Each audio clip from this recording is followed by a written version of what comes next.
I'll never forget the feeling I had when I realized my wife and best friend were cheating on me, and my marriage might be doomed. Now, I'm not religious, and I'm certainly not comparing myself to Jesus, but the irony of the day isn't lost on me. The death of my marriage started on Good Friday, a day associated with mourning. The Bible says that Good Friday was the day Jesus was crucified and killed. My understanding is that his followers had lost hope and mourned the end of his life. Little did they know at the time that he would soon be resurrected, and a new, more joyful life lay ahead for them. Little did I know on this day that I was about to enter a very dark period and come out with a more joyful life than before. It also happened to be the day before our youngest son's first birthday party, a one-year celebration of the moment I sat in the hospital room with her through a delivery that was scary and forced us to make some quick decisions with the doctor. We held hands and told each other how much we loved each other through tears. I saw her consumed with a fearful look I've never seen before. She was sweaty, messy, unkempt, and in pain, but all I saw was the only person I wanted to be with. While I was scared, I was also excited for the next step we were taking on our beautifully imperfect path as a family. Fast forward 1 year later. I had the day off work. She had been struggling with stress and feeling like she lost a step after returning to a demanding job after 9 months of maternity leave. I thought it would be a nice gesture to take the kids out of town to my parents' house, where we were hosting the party. She could get a full night of sleep in our bed without waking up for one of the kids for the first time in over 2 years. We also had a 20-month-old. On this day, she went out to lunch with coworkers, like she did every Friday. They took pictures that day and she sent some to me. I could tell she was having a great time. I, meanwhile, sent her a photo of my youngest son's high chair, him, myself, and our floor covered in diarrhea. Now, this is not something I would normally take a photo of, but I could not believe how messy things were. And always trying to find the humor in life, I thought the opposing days we were having was funny. He got sick at breakfast and his diaper somehow got moved to the side. It all flowed like a waterfall down the nooks of the high chair, all over the dining room floor. I had to keep our very curious dog and our toddler away from what looked to them like the most interesting finger painting project ever. As I got out handfuls of garbage bags, old towels, and disinfectant, it felt like a scene in a mob movie where they have to clean up a messy murder. It was stressful, but I found the humor in it and sent my wife a photo to show her how bad things can get and, let's be honest, earned some brownie points for taking one for the team that day. Later that day, I went to Costco near my parents' house to grab some food for dinner and items for the birthday party the next day. I called my wife to see if there was anything else she could think of that I should grab. She said she was on her way home from work and just stopped at Old Navy to return clothes. I knew something was off. She had a tone to her voice that was familiar, one where she's out with people. I've never been jealous. I was always confident in our commitment to each other and the fact that we had our social circles. I never thought twice when she went to bars, Vegas, or lunch with male coworkers. So I asked her, "Who were you out with?" When she said nobody, I knew she was lying. I didn't feel a pit in my stomach yet, but I knew something was up. So I looked up her location because we had a shared Find My iPhone account and saw that she was actually at a bar we'd been to many times. Okay, I thought. Maybe she's meeting up with somebody and planning some sort of surprise for me. I mean, technically, I wasn't wrong. I checked in periodically through the night to see where she was going, and she did go to Old Navy, eventually. I called her about an hour later when I was making some instant Kraft macaroni and cheese because there was a weird texture in the bowl, and apparently, I forgot Google existed in that moment. And I probably wanted to check in for more clues.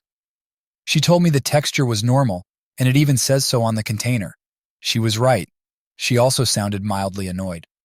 I found out later that he was in the car with her on speakerphone. For the sake of not identifying anyone, let's call him Donald. Why? Because unlike me, he's very political and makes it a big part of his life. I'm pretty middle of the road. He can't stand anyone conservative, but especially Donald Trump. So, while I'm not a Trump fan myself, it feels very fitting to call him Donald going forward. Let's break down the similarities real quick, just to rub it in more. They both feel like they are always in the right. Anyone else who is not in full agreement with them is an idiot. They both get envious of others' success. They both have terrible hair. They both had affairs. Only the fake Donald had the hubris to call out the real Donald for doing this on his Twitter account after cheating on his wife, with my wife. I would question both of their morals and values, to say the least. Like I said, she seemed annoyed. She later told me she was annoyed, because as she would later tell Donald and me, she felt as if she was on a date with another man and was mad at me for calling her for the second time that evening. She also told him she felt as if she had 3 children, our 2 kids and me. Now from this point, I'm going to write from my perspective on this night, not what really happened. In a future post, I'll fill in the facts to make sense of it all. As I put the boys to bed, I could see that she was at the train station.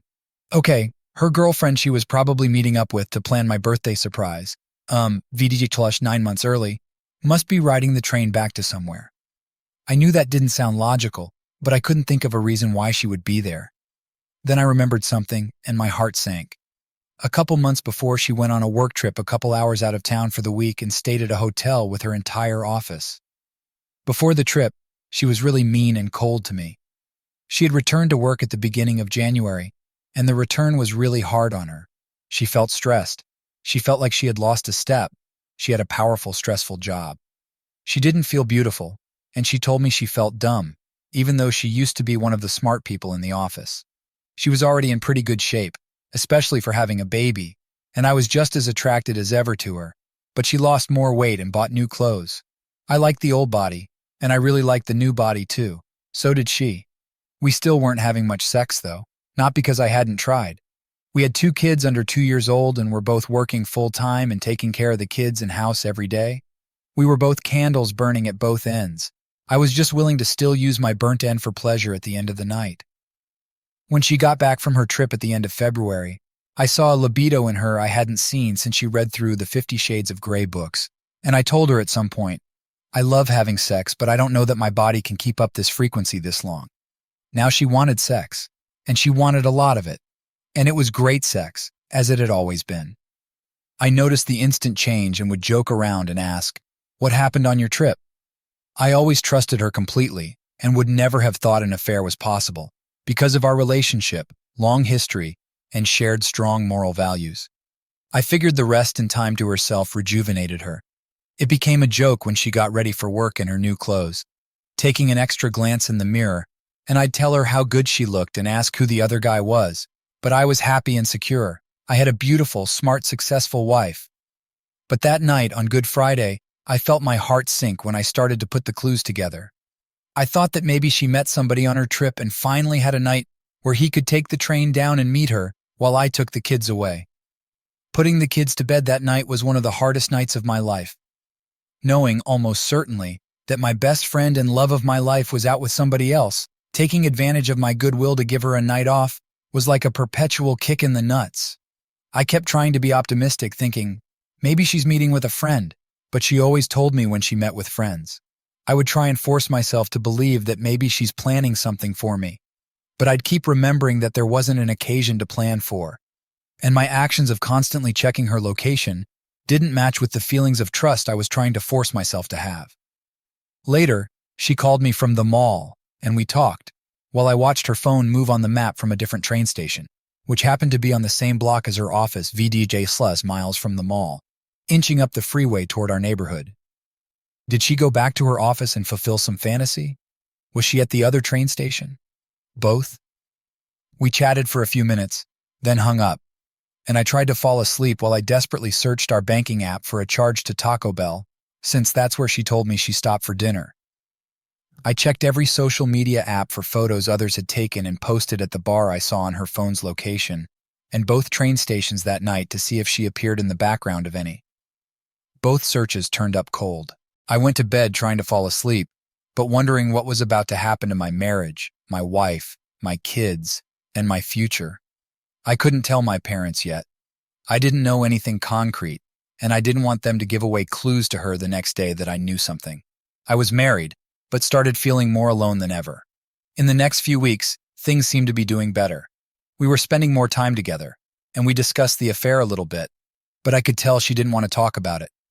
We both started individual therapy, as well as our weekly couple therapy. I stopped doing any remodeling on the house to focus on my wellness, family, and marriage. 3 weeks after I confronted her about the affair, on the day before Mother's Day, I had to use her phone to install an app for our health plan. Something inside me still didn't feel satisfied about how she defended Donald that day in our kitchen. I was still curious and not getting answers about their relationship, so I snooped and looked at their text message history, which dated back to March 1 of that year, and only 2 messages total. Donald: I forgot my badge. Can you let me in? My wife: Yes. I knew this wasn't right. They were good friends. So I prepared for the lies that I assumed were going to come when I asked her about this. Keep in mind, on the night I first confronted her about the affair, she told me to look through her phone whenever I wanted, to build trust. After that night, I didn't, because I didn't want that type of marriage. But I did on that particular Saturday. My wife was playing with the kids in their room and I didn't know how much time I had. Our house was small. Her text message history with other friends went back much farther into the previous year. Okay, so she never wiped her text messages clean. So I logged onto our phone plan's website and looked at the text message history, and there it was. It was like a punch in the gut. Again, I saw previous messages to his number that were no longer on her phone, including late at night and after midnight when she was on her work trip with him. The TLDR is that I noticed a change in her after that trip, but had no suspicion or even idea that cheating or anything remotely close had taken place. I talked more about the significance of that trip in part 1, but here's a snippet from that piece. A couple months before, she went on a work trip a couple hours out of town for the week and stayed at a hotel with her entire office. Before the trip, she was really mean and cold to me, VDJ. When she got back from her trip at the end of February, I saw a libido in her I hadn't seen since she read through the 50 Shades of Grey books, VDJ. Now she wanted sex, and she wanted a lot of it, and it was great sex, as it had always been. I noticed the instant change and would joke around and ask, "What happened on your trip?" I wasn't even angry. I was devastated, defeated, and felt like garbage. I had been deceived again. There was obviously more than she let on, and the truth and openness about our marriage didn't lie between us. It lay between her and Donald. All that we had talked about in the past few weeks and worked on was under false pretenses. I felt worthless. I don't know how much later, but at some point that day, before I confronted her, I went into the bathroom and looked up how much Tylenol somebody needs to take to kill themselves. I didn't want to go through this fight again. I didn't trust in the fight anymore. I didn't want to break up my family, and I didn't want a marriage where my wife wasn't honest with me. I felt trapped by my best friend. It was about 30 seconds of looking at this solution before I snapped out of it and realized that I needed to fight through this. I needed to defeat Donald and win my wife back. This was a pivotal day for me and our marriage. It was the last time I felt this sense of depression and wanting to remove myself from this planet to ease the burden that I put on other people, namely my wife, who I obviously, to me, held back from happiness. I confronted her that night after the kids went down and it was more lies, just like the first time I confronted her. "It's a new phone, so I don't have old texts," she said. "The text log from Bill's were after you got your new phone," I replied. "I went through and deleted all my old texts at a certain point," she added. "Okay, then how come you have texts from other friends from months before that?" I asked. It was at this point when she knew she couldn't get out of this lie. She told me he kissed her in the elevator at the hotel, and he sent a text apologizing for it, and she said not to worry about it. She deleted the text because it meant nothing, and she didn't want me to find it and make a big deal out of a 1-second kiss that meant nothing. I was livid. Here I was just a few days after my vasectomy that I had because she didn't want any more kids. I was considering a larger family and was open to adoption for a third, but she said her body couldn't do a third pregnancy, and she didn't want another kid, period. So I got the vasectomy because I believed her that the Good Friday kiss just caught her off guard, and she really had no feelings for Donald. Although I guess if I really believed her, I wouldn't have checked her phone that day. Maybe it was more that I wanted to believe her. Now I realized that she willingly went out with him on Good Friday, knowing he had already made moves on her, and that she lied to me the past few weeks and watched me get a vasectomy to plan for our family, knowing she wasn't being honest, and maybe wasn't even planning on keeping our family. According to her story, they were out at the bar with a group. I know this is true from photos she showed me after she got back. The whole group walked back together, but somewhere along the way, she and Donald got ahead of the rest of the group and got in the elevator together. He leaned in to kiss her, and she kissed him back and said, I can't do this. And they each got off the elevator on their own floor. A few things stood out to me, besides the fact that my wife was now a person I couldn't trust at all. She said, I can't do this, not, I don't want to do this. She was not happy that I dissected those words and got mad at me for doing so. That should have told me something. Second was that she couldn't remember who got off the elevator first. Now, I've never cheated or been kissed by a coworker, but I would imagine if that happened in an elevator and you were shocked by it, you would remember if you left him in the elevator and walked to your room, or if you were alone in the elevator wondering what just happened. I didn't believe her about the details because I had no reason to, and they didn't add up. Also, the text messages were about 2 hours after she got back to the hotel.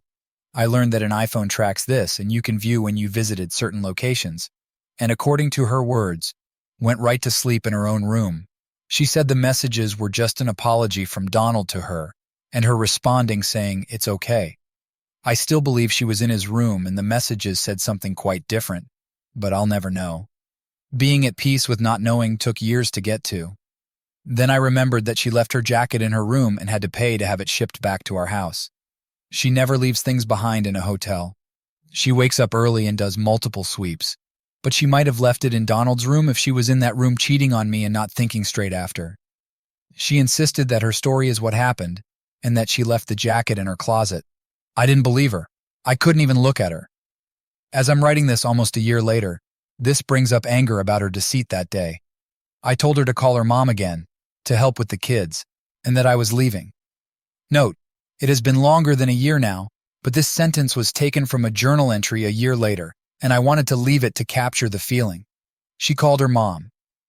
I went out to the living room while she was on the phone, and she came out pissed off. Do you want to be with me or not? She demanded. I told her to look at the photos of us on the wall because that's who I want to be with. I said I didn't know the person standing before me right now. I wanted the person in the photo of us in Europe, the Pacific Northwest, and holding our boys and our family photos back again. Her mom refused to come and told us to work it out. I was somewhat forced to stay that night, and this became the night our recovery went from talking about the affair and her being apologetic to her saying she refused to talk about the affair or Donald 1 second longer. It turned into me apologizing to her for her being upset.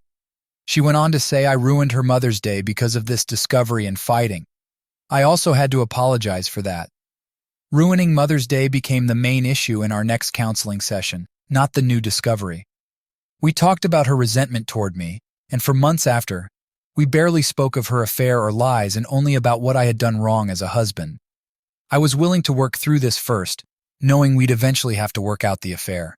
I was blind to how I was being manipulated, gaslit, called names, and emotionally abused from this point forward so that she could cover up everything else I was months away from discovering. This was the first time either of us stepped foot into a therapist's office. We should have done it sooner. We also started our own personal therapy with separate therapists within a few days, and I can't recommend it enough. Like any new habit, you might not see the value immediately, but over time, it will make you a better, more satisfied person. I asked her to tell me everything that had ever happened, with Donald or anyone else. I told her that we can get past anything, but she has to be forthcoming and honest. I should not have to search and dig for the truth like I had to do on Easter. If you are the one that cheated on your spouse, this is the key to getting past the affair. If you aren't honest and pretend you are, the chances of you both healing are almost zero, in my opinion. She said it was only Donald, and as far as physical stuff, it was just that night. Maybe I started an emotional affair with Donald a few months back and didn't realize it until thinking about it this week, she admitted. She had discussed our marriage, my depression, a night where I didn't want to have sex despite the fact that she was walking around naked, because I was feeling depressed that night, and other similar topics. He was always a voice that listened to her, and he had similar issues in his marriage. And of course he said that I was crazy for not having sex that night.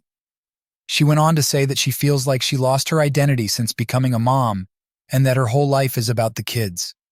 For that night on Good Friday, she felt like she was getting attention from this guy without kids around, and it felt good. Our therapist said maybe it felt like she had a fantasy date, and she immediately agreed.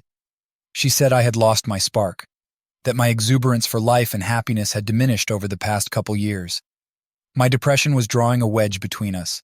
Now, as you can imagine, I was already not a fan of Donald. I remember telling my wife in our kitchen sometime around this first appointment that he knew what he was doing. That a married man doesn't just think it would be fun to go do returns at Old Navy with a married woman unless he has other intentions. Without wanting to hear any more, she told me she disagreed and insisted on defending him. Looking back now, I realized that this moment was a key moment in our breakup for me. It was the moment where I looked at my wife and saw her side with and defend another man against the act that had the potential to ruin our marriage. And it was like I was no longer looking at my partner and best friend. It felt as if somebody else was pulling the strings. Here's the other problem I didn't realize we both suffered from until much later. She didn't listen. She just quickly told me I was wrong for feeling that way. She was defending Donald, an outsider who was trying to break up our marriage. Instead of hearing me out, she was quick to defend him and deflect my feelings. I did the same to her over the years. There were 1,000 of these paper cuts that ultimately helped bleed the marriage dry. Because neither of us felt heard, she just found somebody else to listen to and validate her. In therapy that day and other days after, she insisted that it had nothing to do with Donald, that he was just somebody who was willing to listen. And the kiss was weird, that she could easily replace him with one of her girlfriends who could listen. I was curious about the kiss. What led up to it? How long did it last? What was running through her head? What happened after? How did it stop? She answered as if she didn't know those answers. Of course, I found out later that she did. They just weren't answers that lined up with her story at the time. She spent much of this session also talking about my depression and how she didn't see my spark or confidence anymore. I never admitted to being depressed, nor was I diagnosed. But she was right. I'll write a lot more about this soon. We discussed other defects of mine, but the affair was pretty quickly swept under the rug as meaningless and something that she didn't expect. She seemed apologetic, and we talked for a little bit in the parking lot after our appointment. For the first time in 2 days, I felt like I could see past the deceptive woman who cheated on me, and I was looking at my bride again. I leaned in to kiss her and felt the same butterflies and nervousness that I felt the first time I kissed her. She also felt the same, and it felt like that moment washed us clean of what had happened. We couldn't stand being away suddenly, and I asked if she wanted to come back to my hotel room. We both raced there out of excitement and jumped on the bed. She started going down on me, and that's where things felt VDJ/weird. I couldn't perform. Something was telling me this was wrong, that there was something I didn't know.